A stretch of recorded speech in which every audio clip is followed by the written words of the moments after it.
Hello and welcome to another unofficial Logic 2000 tutorial. In this tutorial we'll be going over some of the basics of doing derivations by starting to derive the first problem in Chapter 1. We'll finish deriving this problem in the next part of this tutorial. Before starting, I suggest that you finish all the parsing and symbolization homework in Chapter 1. Alright, let's begin. From the main Logic 2000 window, you'll want to click on Derivations to bring up the derivation window.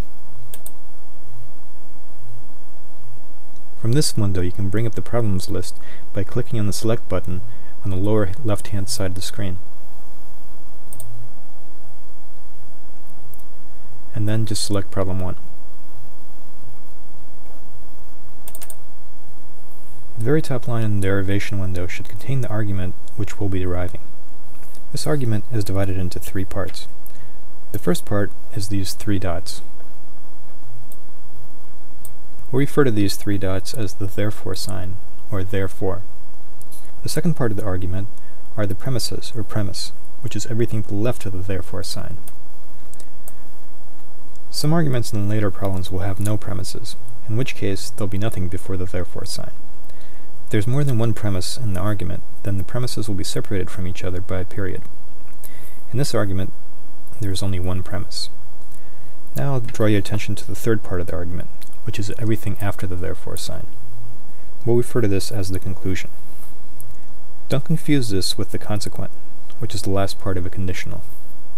In solving these problems, we'll be trying to derive the conclusion, giving the premises, if any, and the rules of logic that we've learned, like modus ponens, modus tollens, repetition, and double negation. In each derivation that we'll be doing in the computer, there'll be certain things that we'll need to do. They'll be the same for each derivation. The first thing that you'll want to do in every derivation is to just hit the Enter key on your keyboard and to type show CONC.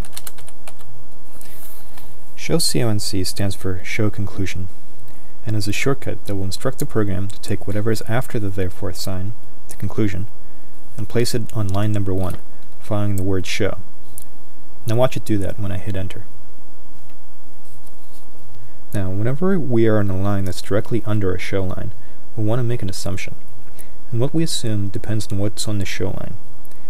If what's on the show line is a conditional, we'll assume the antecedent of that conditional.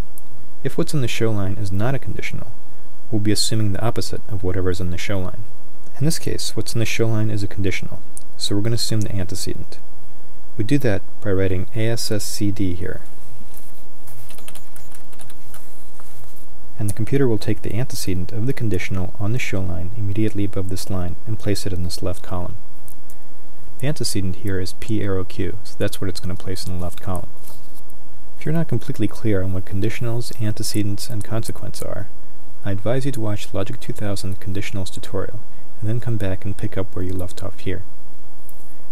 One quick detour I'll make here is to talk about why we're typing ASSCD when what we're assuming is the antecedent. ASSCD is a mnemonic for assume conditional, because we're making the kind of assumption we're allowed to make when what's on the nearest show line is a conditional. But what we're really assuming is the antecedent, not the conditional.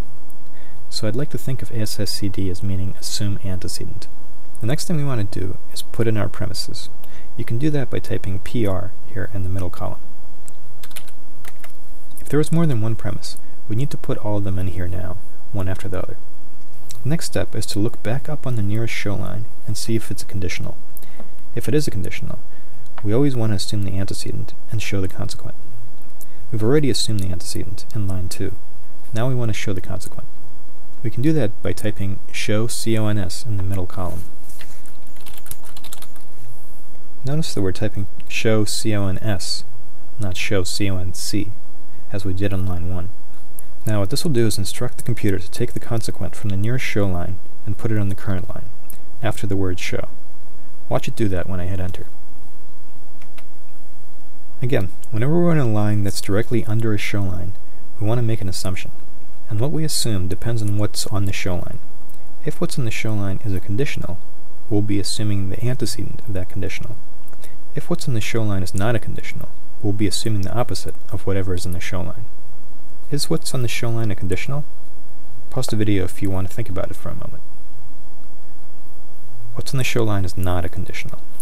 so we'll want to assume the opposite of whatever is in the show line. We can do that by typing ASSID, which stands for assume indirect, or the type of assumption we're allowed to make by doing an indirect derivation. But I like to think of ASSID as meaning assume opposite. Now, when I hit enter here, the computer will be instructed to take whatever's in the show line and put its opposite on the current line. The only problem is that the opposite of not P could be written as either P or as not P. So when we hit enter, the computer will prompt us for which we'd like.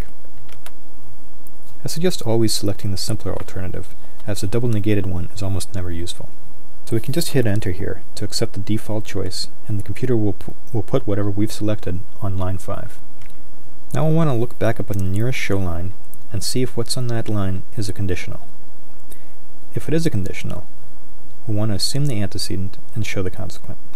Now, is what is on the nearest show line a conditional?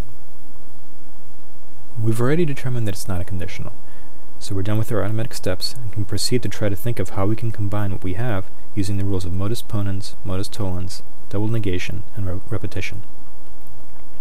We'll do that in the next part of this derivations tutorial. See you then.